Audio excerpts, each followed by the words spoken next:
অনেক যুবক বলতো কাল থেকে নামাজ পড়বো, কাল থেকে রোজা রাখবো, কাল থেকে দাড়ি রাখবো, ওই কালটা আর আসে নাই। অনেক যুবক কাল বলতে বলতে কবরের বাসিন্দা হয়ে গিয়েছে, ঠিক কিনা বলেন? हुए नामवर बेनिशा कैसे कैसे, जमी खा गई नौजुआ कैसे कैसे, जगह जी लगाने की दुनिया नहीं है, ये इबरत की जा है तमाशा नहीं है। तुझे पहले बचपन ने बरसों खिलाया, जवानी ने फिर तुझको मजनू बनाया, अजल तेरा कर देगी बिल्कुल सफाया। जगह जी लगाने की दुनिया नहीं है, ये इबरत की जा है तमाशा नहीं है। এই দুনিয়া পুরো জীবনটাই হচ্ছে আখিরাত গোছানোর জায়গা, এই দুনিয়ার জীবনটা তামাশার জায়গা নয়, ঠিক কিনা বলে?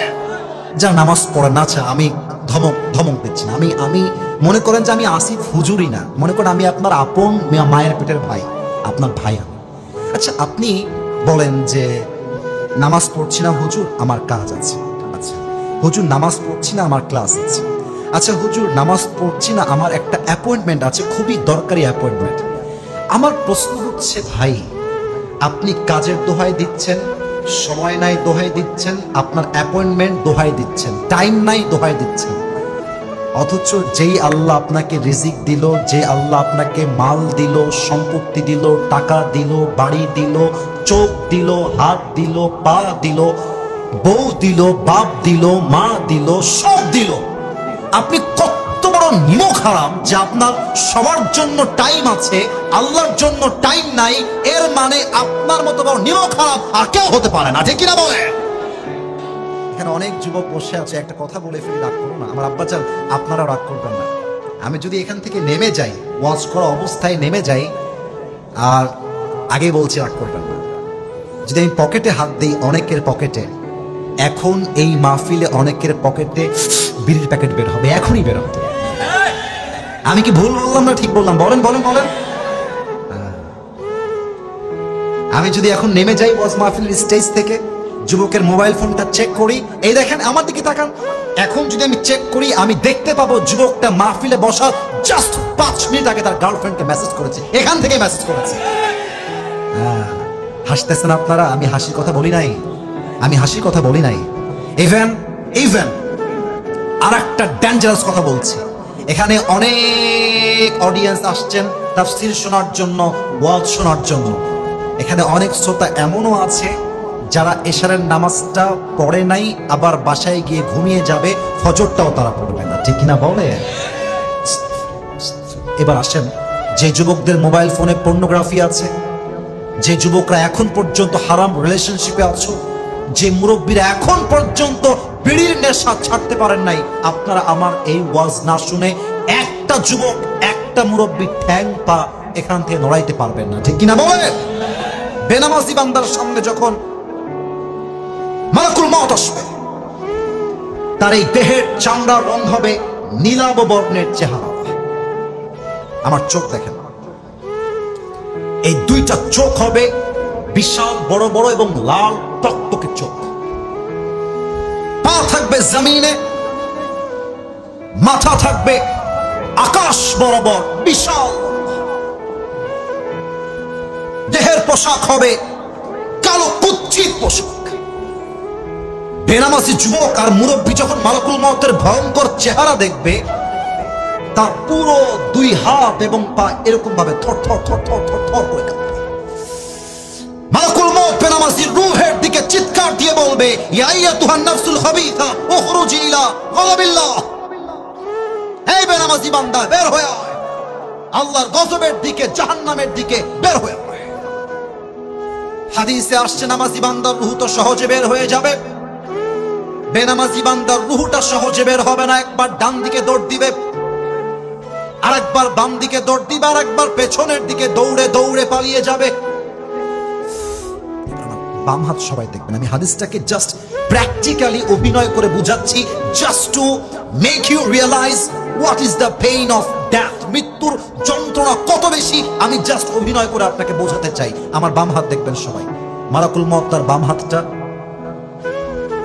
পেছনের দিকে নেবে, জাস্ট লাইক দিস, এভাবে, আর পেছন থেকে মালাকুল মউত বেনামাজির রূহের দিকে বাম হাত দিয়ে একটা থাবা দিবে।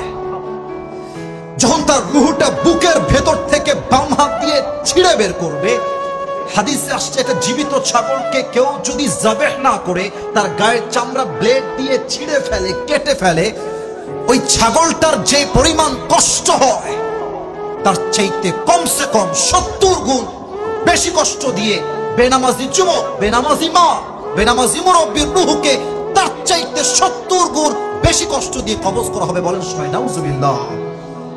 যা নামাজ পড়ে না, আমি ধমক দিচ্ছি না। আমি মনে করেন যে আমি আসিফ হুজুরি না, মনে করেন আমি আপনার আপন মায়ের পেটের ভাই, আপনার ভাই। আচ্ছা, আপনি বলেন যে নামাজ পড়ছি না হুজুর, আমার কাজ আছে। আচ্ছা হুজুর, নামাজ পড়ছি না, আমার ক্লাস আছে। আচ্ছা হুজুর, নামাজ পড়ছি না, আমার একটা অ্যাপয়েন্টমেন্ট আছে, খুবই দরকারি অ্যাপয়েন্টমেন্ট।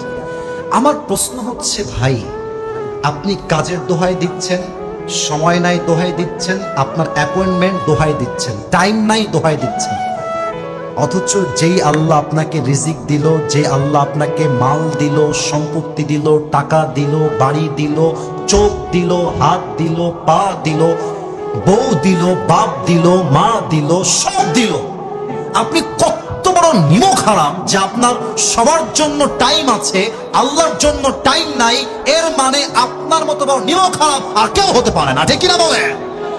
আচ্ছা, বিয়ে যারা করছেন, একটা এক্সাম্পল দিব, রাগ করবেন না, যারা বিয়ে করেছেন, যদি আপনি আজকে বাসায় গিয়ে দেখেন আপনার বউ আর এক পুরুষের সঙ্গে আপনার ঘরে বসে আছে, আমি কিছু বলি নাই, বাজে কথা, জাস্ট দেখছেন আপনার বউ আর এক পুরুষের সঙ্গে বসে আছে, আপনি বলেন তো স্বামী হিসেবে, যুবক তোমরাও বলবা, স্বামী হিসেবে কোন স্বামী তার বউকে একটা সেকেন্ডের জন্য পর পুরুষের সঙ্গে সহ্য করতে পারবে?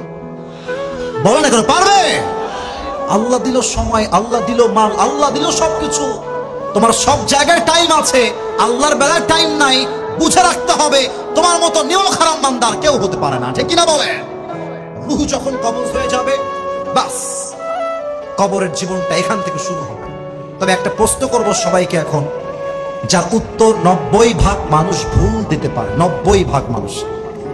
আশা রাখবো আপনারা ভুল না, আপনারা সঠিক জবাব দেবেন, আশা রাখবো। এটা আমার দিনাজপুরের ভাইয়ের, আমি বাধাবার জন্য বলছি না, জাস্ট বোঝানোর জন্য বলছি। বলেন তো কবরে মোট প্রশ্ন হবে কয়টা? 4টা। কে বলেছে? ভাইজান, ইউর রাইট। কি নাম আপনার ভাইজান? হাবিবুর রহমান, মাশাআল্লাহ। সে আমাকে সঠিক জবাব দিয়েছে। কবরের মোট প্রশ্ন 3টা নয়, কবরের মোট প্রশ্ন হচ্ছে কয়টা? আচ্ছা, আমি প্রশ্ন করছি, আপনারা সবাই আমাকে উত্তর দিবেন। প্রথম প্রশ্ন, মার রব্বুক, আমাদের সকলের রব একজন, তিনি কে? এত আস্তে আমি শুনতে চাইনি, এত আস্তে না, জবান খুলে দিল থেকে, মার রব্বুক, আমাদের সকলের রব একজন, তিনি কে? আল্লাহ আমার রব। বলেন না, আল্লাহ আমার রব। দমে দমে তনু মনে তারি অনুভব, তোমার দুনিয়াতে আমি যেদিকে তাকাই, অথই নিয়ামতে ডুবে আছি সবাই।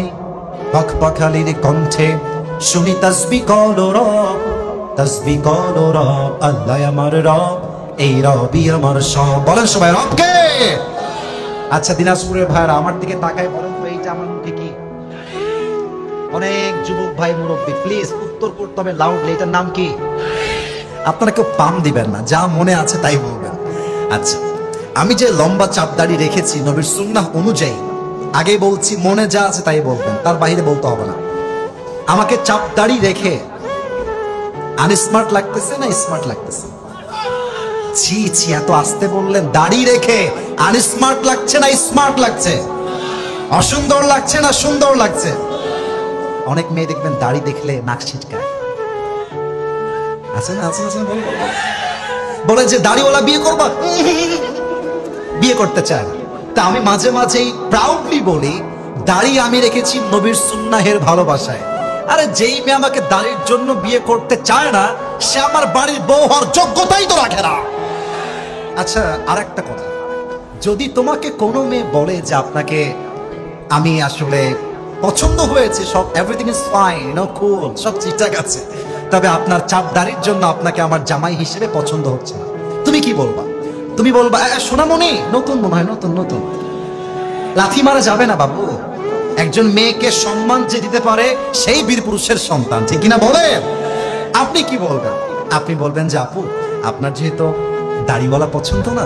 তো আমি দিনাজপুরের পার্বতীপুরের ছেলে, আমার মনে হয় আপনার মতো মেয়ের জন্য দাড়িওয়ালা বীর পুরুষ নয়, আপনার মতো মেয়ের জন্য বিটিএস এর হিজড়া ছাড়া সেকেন্ড কোন অপশন আমাদের কাছে নাই যুবক। হ্যাঁ, যেই মেয়েদের দাড়িওয়ালা পছন্দ নয়, বুঝতে হবে এই সমস্ত মেয়েদের গাঞ্জাখোর বেশি পছন্দ হয়। আল্লাহ এমন মেয়েদেরকে হেদায়েত দান করে। পড়েন সবাই আমিন। ওয়ামান নাবিয়্যুকা তা'রিফু হাযা আর-রাজুল আতা'রিফু হাযা আর-রাজুল, do you know this person, who is he? 2 number প্রশ্ন, তুমি কি ব্যক্তিকে চেনো? তোমার কে হয় এই ব্যক্তি? আমরা বলবো হাযা নাবিয়্যুনা মুহাম্মাদুর রাসূলুল্লাহ সাল্লাল্লাহু আলাইহি ওয়াসাল্লাম। 3 নাম্বার প্রশ্নের উত্তর যদি কেউ বাদ যায়, কলিজে আঘাত লাগবে। 3 নাম্বার, ওয়ামা দীনুক, আমাদের ধর্মের নাম। আর একটু যদি আমাদের ধর্মের নাম। ফেরেশতা বলবে কি রে বাবা, এই তো একটাও আটকায় না, এতগুলো প্রশ্ন করলাম একটাও আটকায় না, ব্যাপার সে বল কি? And now the 4th question will come. এবার 4 নাম্বার প্রশ্ন, ওয়ামা ইলমুক, ওয়ামা ইলমুক, তুমি এত জ্ঞান অর্জন করলা কই থেকে? What's the source of your knowledge? তোমার জ্ঞানের উৎস কোথায়? আমরা বলবো, একটু আস্তে বলবেন, যেমন আমাদের জ্ঞানের উৎস কোথায়? ফেরেশতা বলবে মাশাআল্লাহ, অ্যাপ্রিশিয়েটেড, যাও। এবার আল্লাহর পক্ষ থেকে ফয়সালা, আমার বান্দাকে আর কোনো প্রশ্ন করা যাবে না। আমার বান্দার কবরটাকে তোমরা এখনই জান্নাতের বাগান বানিয়ে দাও। আমার বান্দার কবরটাকে 70 গজ লম্বা করে দাও। শেষ হাদিস বলছি, বিয়ের প্রথম দিন যে রাতটা হয়, সে রাতের নাম কি হয়? বাপরে বাবা, লজ্জা শরম কিছু নাই আপনাদের দেখছি। বিয়ের প্রথম রাতের নাম কি হয়? বাসর রাত। আচ্ছা, এই হাদিসটা ওইটার সঙ্গে মিল আছে তো, তাই বললাম। হাদিসে আসছে, হাসির জন্য বলি নাই তো, হাসির জন্য বলি নাই, বোঝার চেষ্টা করো। নাম কেন মিল আরুস, আই রিপিট এগেন, আবার বলছি, নাম কেন মিল আরুস। এই নামাজি বান্দা, আজকে তুমি তোমার কবরে একজন নববধূর মতো ঘুমিয়ে যাও, যেমন ভাবে একজন নববধূ বাসর রাতে স্বামীর কোলে আরামের ঘুম দেয়, কেউ ডিস্টার্ব করতে আসে না, তুমিও ঘুমিয়ে যাও, আরামের ঘুম দাও, কিয়ামত পর্যন্ত কেউ তোমার ঘুম ভাঙাতে আসবে না। এবার সবাই 2 হাত তোলেন, সবাই, এভরিওয়ান রেজ ইউর 2 হ্যান্ডস, 2 হাত, সবাই একটা কাশি দেন, বলেন সবাই হুজুর। কানে আসে নাই, আওয়াজটা জোরে বলতে হবে, হুজুর। আমরা দিনাজপুরের সন্তান, আজ আরেকবার, আজ দিল থেকে 2টা ওয়াদা করছি। 1 নাম্বার ওয়াদা হবে একদম সোজাসুজি আল্লাহর সাথে। বলেন সবাই আল্লাহ, একটু জোরে বলেন আল্লাহ, আরেকবার আল্লাহ। আমি তোমার শাহী দরবারে দিল থেকে তওবা করছি। ও আল্লাহ, তুমি আমার জীবনের সব গুনাহ মাফ করে দাও। মাশাআল্লাহ, দিল থেকে হয়েছে। আরেকবার বলেন তো, মাফ করে দাও। আরেকবার, আল্লাহ মাফ করে দাও। পড়েন সবাই আমিন। 2 নাম্বার ওয়াদাটা আমার সাথে, এটা আমাকে ওয়াদা করবেন। হাত তুলেন, হাত তুলেন, বলেন সবাই হুজুর। আমরা পার্বতীপুরের সন্তান, আপনাকে বাদ যায় কে রে? এই যে পেছনে বাদ যাচ্ছে, সুনামগঞ্জ চালাকি না, বিয়ে হবে না, কিন্তু চালাকি করা যাবে না। বলেন সবাই, আপনাকে ওয়াদা দিলাম, দোয়া শেষ না করে আমরা কেউ উঠে আমার হাত দেখবে না। আমি যেমনে দেখাবো তেমনে যাব না। আর একটু জোরে, যাব না। বলেন সবাই ইনশাআল্লাহ।